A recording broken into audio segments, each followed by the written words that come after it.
The engines roar to life on 34 NASCAR Modifieds. The Whelen Modified Tour and the Whelen Southern Modified Tour represented, competing for one first, but for separate point standing awards.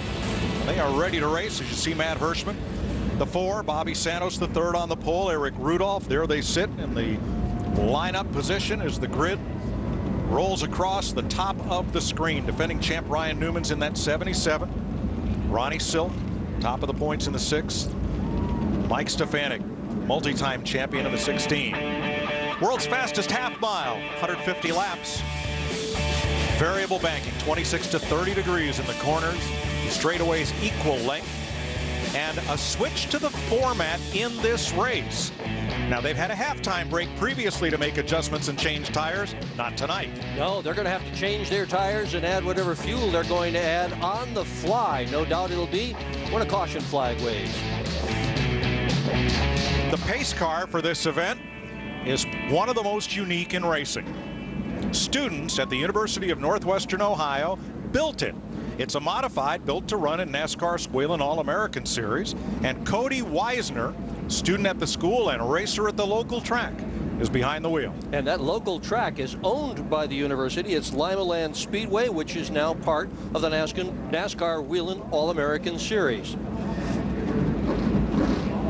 Strange looking thing with all that plastic where you can see right inside, but it is quite a view. And they built that car from the ground up. Two of the students did.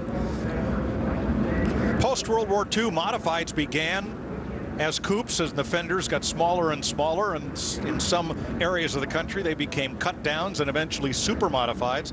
But in NASCAR, there was no shortage of 37 Chevrolet bodies or mid-30s Fords to put on what became the 55 to 57 Chevrolet frames underneath most of these cars. At the turn of the 70s, Jack Arute, the promoter at Stafford, Connecticut, wanted to modernize the modifieds. It took him a year to convince NASCAR that his Pinto Revolution was the right way to go. And modifieds began sporting Pinto, Vega, and Gremlin bodies, among others. Chevy introduced the Cavalier. That lent its body to the modifieds, and most of the cars you see today are so liveried. Ready to race. How about time for our speed spotlight, Bob Dillner? Well, Mike Joy, keep an eye on a second-generation driver in this field. 19-year-old Corey LaJoie. He'll roll off 17th. He's the son of two-time NASCAR Busch Series champion Randy LaJoie. And this is 911 Motorsports. His boss, the car owner, Glenn Ryerson, actually tried to help people when the Twin Towers went down 10 years ago. Of course, this year marks the 10-year anniversary of that tragedy, and they are hoping for a great run here today. He ran into those buildings, worked side by side with the police department and the fire department to rescue as many people as possible. Corey LaJoie won in his first ever NASCAR modified start. He's hoping to do so in his third here today, Doc. Well, Eddie Flemke Jr. is going to start way in the back of the pack because he had more than a handful of problems trying to get here. The truck broke down not just once, but twice. That would have been enough for almost anybody to turn around and give up. This guy hasn't won a race since 2008. Why keep going? Well, he did, and he got here, and just before time trials, while they were lowering the car off the jack stands, it fell, damaging the oil tank. Flemke got under it, fixed himself, and he's out there, and he is determined. That's a never-give-up attitude. Attaboy, Eddie Flemke.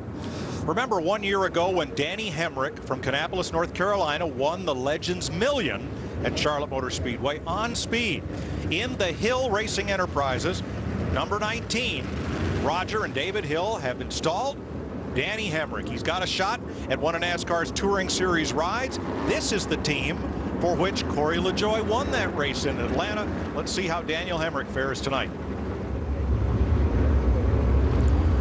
Carrying our speed onboard camera will be Todd Szegedy, the former Tour champion. You see that high visibility shield that he snaps down into place.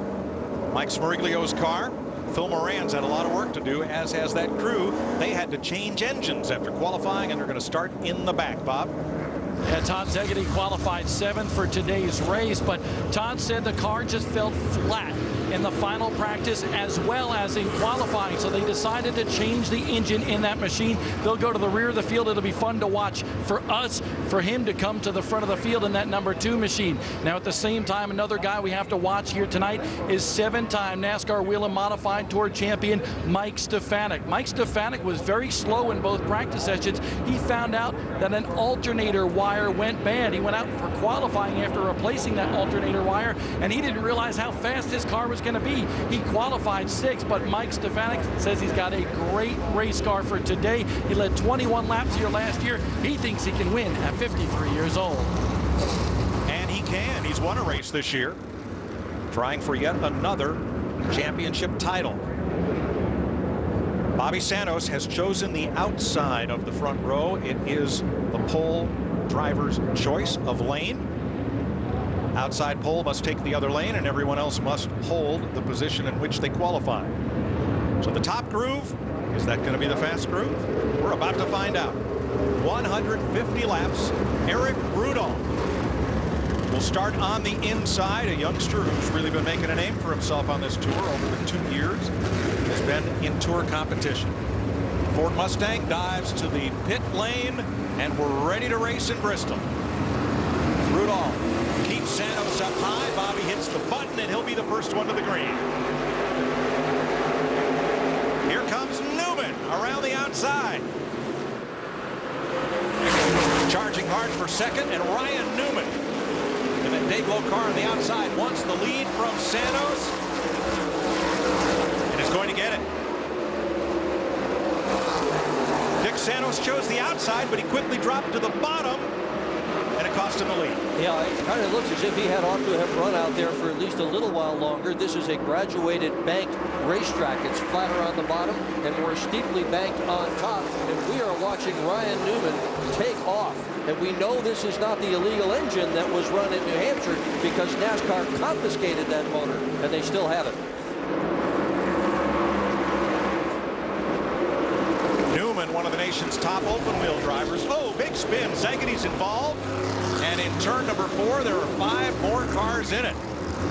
Wade Cole gets away. So does the 31 of Austin Pack. Jamie Tomato is in it. That's the 99 that you're looking at. 1990 champion Burt Myers pulls away. Gary McDonald just pulled away as well in the 26. He was involved also. So that just leaves Tomato. Howell, New Jersey, who drops it down to the pit lane and spins around.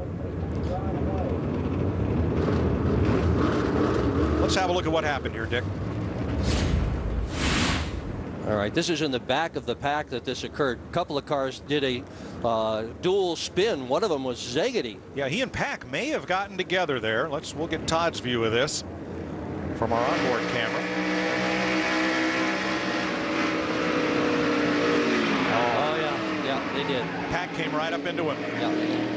Losing control. And that is what happens when you have to start in the back.